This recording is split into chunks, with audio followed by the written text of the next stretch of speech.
It's 10 o'clock. This is Sky News at 10, our top story. The lawyer for a man seen to be kicked in the head by a police officer says he has a cyst on the brain as more video emerges of the altercation at Manchester Airport. It was something that hasn't been seen before, such police brutality. There are other factors here that just do need to be considered as to why people acted in the way that they did. I'm not making excuses. I'll come back to it. These are disturbing images. Also tonight on Sky News at 10, live from Washington, where Kamala Harris is about to meet Israel's Prime Minister, Benjamin Netanyahu. We've got a lot to talk about. President Biden met the Israeli Prime Minister in the Oval Office the night after his historic address to the nation. Protesters burning flags on the streets of Washington are condemned by the Vice President.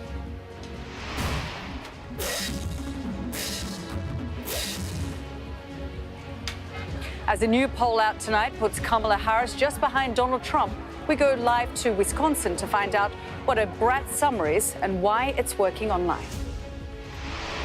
A former Strictly Come Dancing professional dancer describes a hard atmosphere between dancers and contestants and says the BBC knew.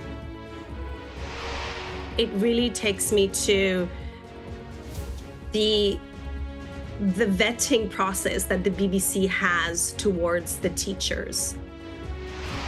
The Prime Minister says consumers will save up to £300 a year on energy bills as he announces a new deal to boost his Great British Energy Plan. And we'll be live in Paris on the eve of the Olympics opening ceremony. Plus, we'll take a first look at tomorrow's front pages in our press preview from 10:30 right through to midnight.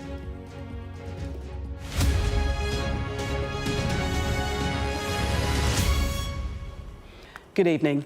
There have been more protests tonight in reaction to the video showing a police officer kicking and stamping on a man's head at Manchester Airport. The lawyer representing the man in the video claims he now has a cyst on his brain following the incident.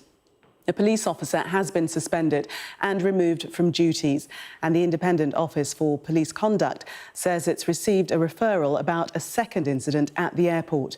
But it's still very unclear what actually happened and how it escalated so rapidly. Sky's chief North of England correspondent, Greg Milam, reports. It is a graphic few seconds of video. The officer who kicks and stamps on the man on the ground has now been suspended. All that happened here at Manchester Airport, including the injuries to officers and the kick to a second man, now the subject of an investigation. The members of the public involved appeared in a video with their representative. Ahmad and Fahid here, they were released not long ago. The condition of Mohammed Fahir, the man on the left here, has worsened, they say. A CT scan has revealed there is a cyst on his brain. So please pray for his well-being. It was something that hasn't been seen before, such police brutality. And I could tell you guys now that the people who were assaulted by the police are members of a police officer's family who is currently serving in the Greater Manchester Police Force. Other footage from the incident shows it was prolonged and chaotic. No. We have not done nothing. The same officer is seen pepper spraying a man and putting him in a headlock. The Mayor of Greater Manchester says he's seen more footage and no one should rush to judgment. It's a very disturbing image and hard to justify. But of course, I've had the opportunity now to see the full situation as it escalates, and it does escalate very rapidly, and there are issues on both sides. There are other factors here that just do need to be considered as to why people acted in the way that they did. I'm not making excuses. I'll come back to it. These are disturbing images. In its third statement in 24 hours, Greater Manchester Police said a referral has now been made to the Independent Office for Police Conduct for a full independent investigation. We understand the deep concerns that have been raised with us and will continue to meet and discuss these feelings with Greater Manchester residents and elected representatives while this independent investigation takes place. Only last week, Greater Manchester Police was heavily criticised in a report over its use of arrest and its treatment of people in custody. His Majesty's Inspectorate of Constabulary said last year that the force's managing of suspects and offenders needed improvement. This incident has added more questions. And it raises the issue of what is reasonable use of force by police officers. I cannot think of any circumstances where it would be appropriate to have a man lying prone down, hands behind his back, ready to be handcuffed, then to be kicked in the face and be stamped on the head. I cannot think of any times where that would be seen as reasonable and proportionate within the law. There have been more protests this evening, a reaction from the community to what took place. And it is clear there is some very real anger here. Greg Milam, Sky News, Manchester. Our North of England correspondent Charlotte Leeming is in Manchester for us tonight. And Charlotte, there's been a lot of anger on the streets and you've been amongst the protesters today. Still a lot of unanswered questions tonight, though. That's certainly true. Good evening. This certainly feels like a force, doesn't it, that's under fire and under pressure. For the second night, as you say, in a row, members of the community in Greater Manchester have been protesting. We were amongst them in Manchester city centre. They said they're very unhappy with the events they saw in that viral video, which has been shared so widely across the internet. Now, the protest tonight passed off without any major incident. They stood in a road for a time and they stopped the trams and the traffic, but no major incident. But they certainly were noisy and they made their voices and their messages heard. They will not be going down quietly. They said the protests were aimed at getting the attention of the Chief Constable here, of politicians, of community leaders. They don't feel like they've had a lot of their questions answered. They're so unhappy with what they saw in that video and they're not going to let it lie. We know, of course, that this force is now under an independent watchdog inquiry, but what they are saying is they want transparency, they want independence, they want to know that what happened in that video is fully investigated, and they have said to us tonight they will continue protesting until their voices are heard. They want transparency and they want somebody to be held accountable. Charlotte, thank you. Good evening from Washington. I'm Yalda Hakim. Now, it was in this city where President Biden addressed the nation last night, a historic address where he said he would put country before his own ambition, and so officially handed the chance to run for president to Kamala Harris, his vice president. And tonight, Israel's Prime Minister met first Joe Biden and will shortly see Kamala Harris. And as the meetings have gone on inside, the demonstrations continued outside, many angry over Benjamin Netanyahu's visit and his impassioned speech in the Capitol behind me.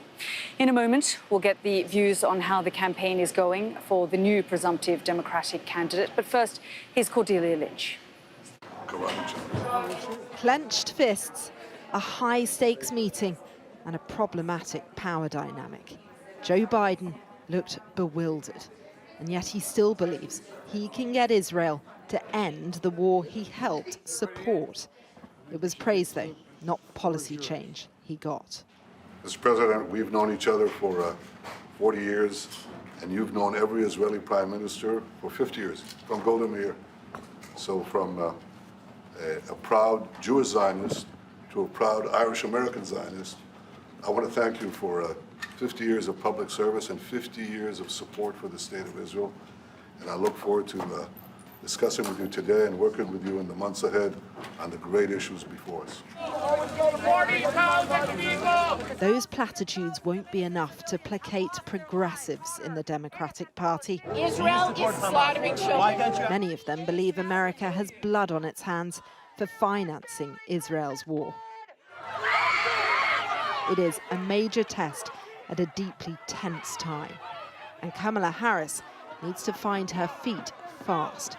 After sitting out events at the start, today she condemned protesters as unpatriotic and despicable. But she's also busy trying to sell a sunny vision of America. unveiling an optimistic new campaign ad scored by an anthem for the ages. We choose freedom. That energy seemed worlds apart from the man who will leave office as America's oldest president, delivering a wistful goodbye 6 months before he's due to depart. You know, there is a time and a place for long years of experience in public life.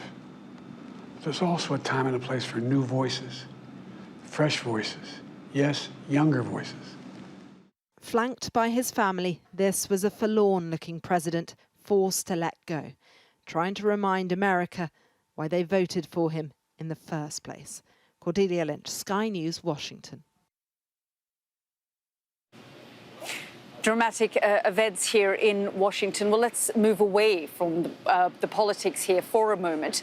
Charli XCX was nominated for one of the biggest music accolades today, the Mercury Music Prize for her album Brat.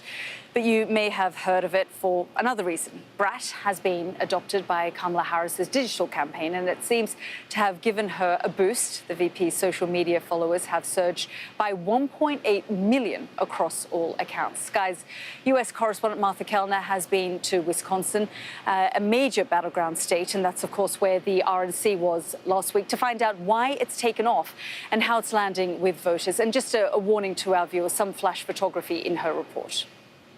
You just fell out of a coconut tree? They're the viral videos Kamala Harris hopes will help her to the White House. Created first by young people and seized upon by her own social media team. They're born out of outtakes from her speeches and the unpolished public appearances which led pop star Charli XCX to declare Kamala Brat. I went to a night market in Milwaukee to find out what Brat is and if it can help Harris. Have you heard of Brat? Of Brat? Like Charli XCX? Yes, of course I have. Yeah, it's Brat Summer, baby. Yeah, I know about Brat. I know Brat Green when I see Brat Green. Yeah. Kamala's a Brat. Yeah. Is she a brat? She's a brat. She's a brat, yeah. Oh, is that what Brat's a bit like? You know, being yourself and unafraid yes, to show? Being yourself, that's definitely a brat. Just be who you is. My understanding is that it's a compliment, like she has the right attitude to get the attention of young people, and I love that for her. Harris's late entry has changed the tempo of this election race. An injection of energy which has added millions of followers to her social media accounts. Do you think Kamala is Brat? Kamala's Brat. She fell out of a coconut tree too. You've seen the memes then? I've seen all the memes. Do you think that affects the way that young people vote, like seeing a celebrity? Absolutely. Like Taylor Swift, when she came out and endorsed Biden, I think that was a big deal. For our generation, social media is the key to everything.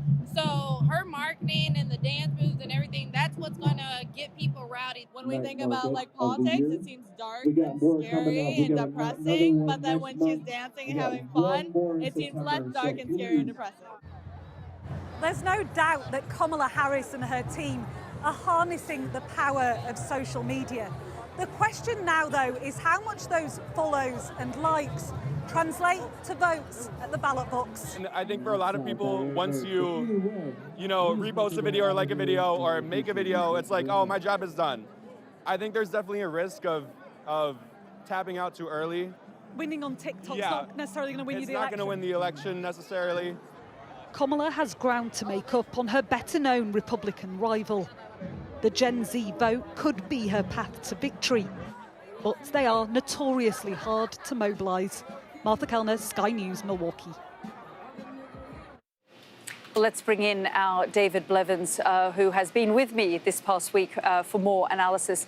David, so much has happened in the past couple of weeks, and it continues to unfold. We are expecting Kamala Harris to meet with Israel's Prime Minister Benjamin Netanyahu any time now, while all of these polls continue and the drama around the Democratic Party as well. A moment of transition for the United States from the Biden campaign to the Harris campaign. coinciding with a visit to the United States by the Israeli Prime Minister Benjamin Netanyahu, putting the war in the Middle East at the top of the agenda at the most unlikely moment. And the Israeli Prime Minister is engaged what could only be described as political speed dating. He has met with Joe Biden. He's about to meet with Kamala Harris. He's going to meet with Donald Trump tomorrow. So keeping his options open about who exactly he might be dealing with or Israel might be dealing with in the White House after November's election. And it is now a very close contest. The first national poll of likely voters conducted by the New York Times and Siena College puts Kamala Harris now just 1 percentage point behind Donald Trump. This is the first poll since he survived that attempted assassination and since she became the presumptive Democratic nominee. And that tells us how much has changed in the space of just 4 days. It really is now a close contest rather than the foregone conclusion it appeared to be. And a reminder that 4 days a week is a long time in politics. David, thank you for all of your reporting this past week. Well, as we've been saying, it's been a whirlwind couple of weeks from that assassination attempt on Donald Trump to his campaign being revitalized, almost like a march towards victory at the Republican National Convention, which I covered in Wisconsin last week, to the stunning and shocking a document that Joe Biden released, which said that he was not seeking re-election, and then momentum building around Kamala Harris. The drama here continues to unfold. Prime Minister Benjamin Netanyahu is due to meet with Kamala Harris, and then tomorrow he's off to meet Donald Trump in Mar-a-Lago. We will continue to follow all the twists and turns here from the United States. But for now, back to you in the studio, Gillian. Yalda, thank you. A former Strictly Come Dancing professional has told Sky News she was treated badly by one of the other dancers and said the BBC producer knew about what was going on. Katya Vachelas worked on the BBC's flagship entertainment programme for 3 years and spoke exclusively to our arts and entertainment correspondent, Katie Spencer. From Graziano Di Prima's sacking to inquiries into bullying by Giovanni Panice denied by the Italian star. Headline-making claims of questionable behaviour from Strictly Pros. This particular story arc for the BBC seems to have legs. I have experienced bullying from other pros. Katya Vachelas delivered some memorable moments on the show for the 3 seasons she was on it. Speaking exclusively to Sky News on Zoom from Hong Kong, where she now lives and has a dance school, she says while she loved being on the programme, she couldn't stand dancing with this man, Artem Chivinkstev. The way he treated me was not what I expected it to be. It was a really hard atmosphere to go into because you don't feel like you're good enough. Dancers can be brutal towards each other. Sky News contacted Artem Chivinkstev, but didn't get a response. We are dancers, we're in that environment, but to give that to a celebrity, it really takes me to the vetting process that the BBC has towards the teachers. And what of the show's producers, who maintain duty of care remains a high priority? They know everything. I mean, come on. Of course, you see everything. We're living under a glass house. Your rehearsals are being filmed. As the headlines rage on, all smiles from this year's professionals who are already rehearsing their group dances for the upcoming series. In just over a month, they'll return here to Elstree to be paired up and, in the wake of all this, introduced to their new rehearsal chaperones, so that going forward, there's always someone in the room watching, performing their dance steps whilst walking on eggshells. Earlier this week, the BBC Director General addressed the controversy surrounding Strictly, saying the organisation will never tolerate unacceptable behaviour and that the line should never be crossed. But should producers have seen this storm coming? Katya did. Some of the hires, I definitely had to be like, what? Really? Why? They prioritize, I think, to hire a character or a certain look and a certain age than over to think, will they be mentally strong enough to actually teach besides just looking great and doing tricks? It's been a mainstay of popular culture for 2 decades, but for former stars like Katja Vasilis, when it comes to duty of care, the BBC hasn't been on top of its steps. Katie Spencer, Sky News. The Prime Minister promised new jobs and a sustainable future when he revealed his government's plans to transform the country into a green energy superpower. The Great British Energy Blueprint includes plans to develop new offshore wind farms. Energy bills have soared in recent years, and our science and technology correspondent Tom Clark has been looking at whether the plans will help. There's a lot of work to do in building a zero-carbon electricity system for the UK. And for the people at Hutchinson Engineering in Widnes, that's a good thing. They make the cylindrical steel towers for giant offshore wind turbines. Also, why the Prime Minister and his Energy Secretary came here to launch GB Energy, a state-owned renewable company they've promised will create jobs and lower bills through homegrown clean electricity. I don't just want to be in the race for clean energy. I want us to win the race. We've got the people, the skills, and now we've got a mission-driven government determined to take advantage of these opportunities. A new partnership between GB Energy and the Crown Estate that leases the seabed to wind developers will, says the government, speed the time it takes to get structures like this up and working. But GB Energy has just £8.3 billion to invest, and even with today's deal, it'll take years to build much of the clean energy promised. Can you be at all confident in your pledge to voters that you will lower their bills in the short term? Yes, and I'll tell you for why. The money that's going into GB Energy is intended to be a catalyst for private investment. They're banking on other changes too that could reward consumers for backing renewables. A key plank of the government's GB Energy plans is to see more community energy projects, like this one. There are 900 shareholders in this single wind turbine across the UK who, over the 2.5 years that it's been built, have saved about £1,300 off their bill. Tim Blanche, one of the shareholders, has saved hundreds of pounds on his bill during a time of high gas prices. It does change your attitude towards the whole thing because you're interested in it and you have a sense of belonging to it. But the government's plans require clean power equivalent to tens of thousands of these turbines, as well as hundreds of miles of new pylons and an overhauled power grid to deliver it all. Labour has work to do to satisfy voters their race to build low-carbon energy will deliver for them and the economy. But with the UK already experiencing record impacts of climate warming, it's a race worth running. Tom Clark, Sky News, Cheshire. The sister of a woman who died after waiting hours for treatment, slumped behind a door in a hospital, has told Sky News she believes her sibling would still be alive if she was seen earlier. An inquest today found that Inga Rublita, who was left alone in a busy hospital, died from natural causes, but opportunities to give her a brain scan were missed. Sky's Lisa Dowd reports. Always joking, always positive. Inga Rublita lived for her children. But she missed her twin sister in Latvia terribly, and it was during one of their daily video calls in January that she fell ill.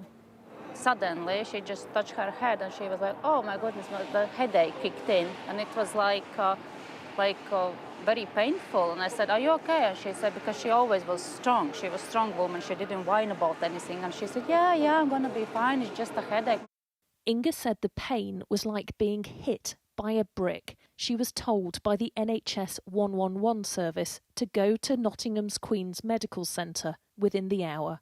She had blurred vision and high blood pressure, and after 2 quick assessments, she sat and waited. Staff here said that they called out Inga's name 3 times in just under 2.5 hours, and when she failed to respond, they discharged her from the system.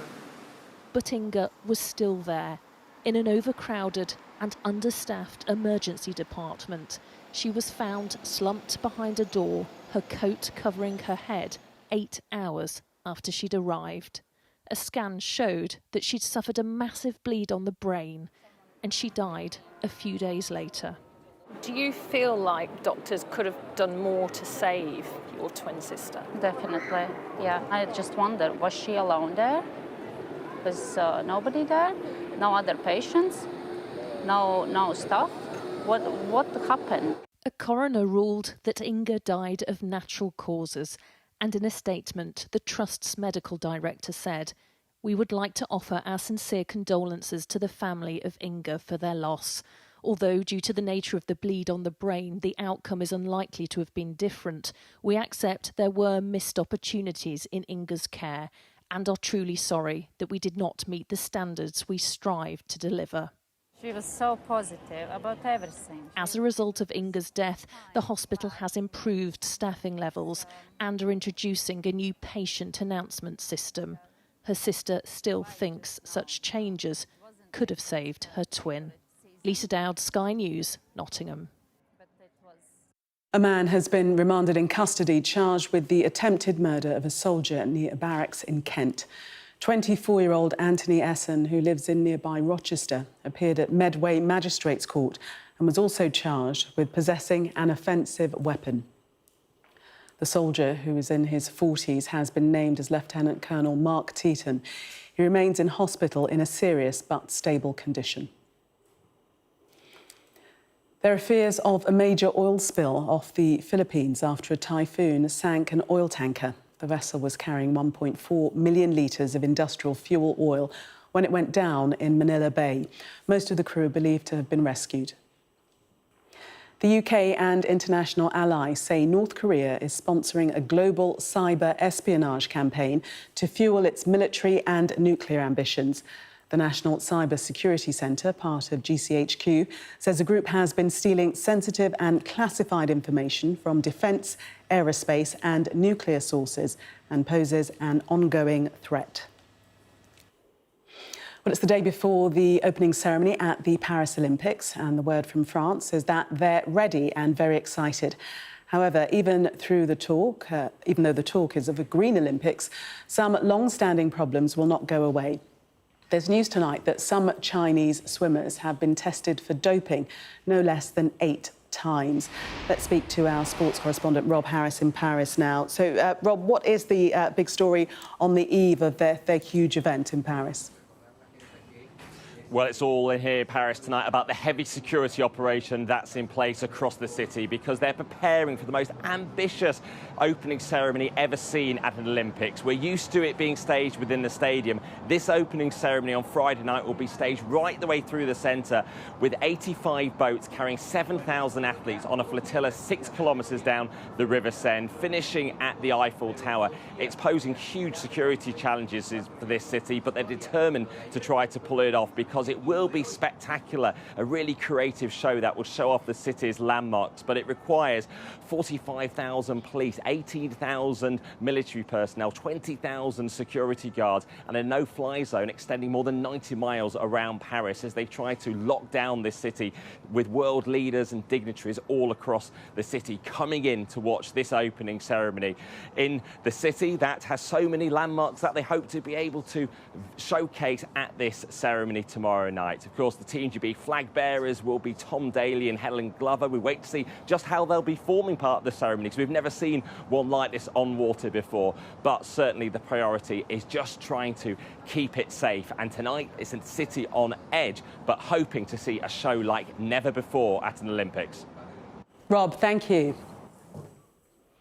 Well, that was Sky News at 10. Coming up, we'll take a first look at tomorrow's newspapers in the press preview. Tonight, we're joined by the economist and broadcaster Steve Richards and the former Conservative Special Advisor Salma Shah. Amongst the stories we'll be discussing this on the front of the eye, its headline, Starmer warned against pension tax hit for 7 million savers. We'll be right back with that story and others. Do stay with us.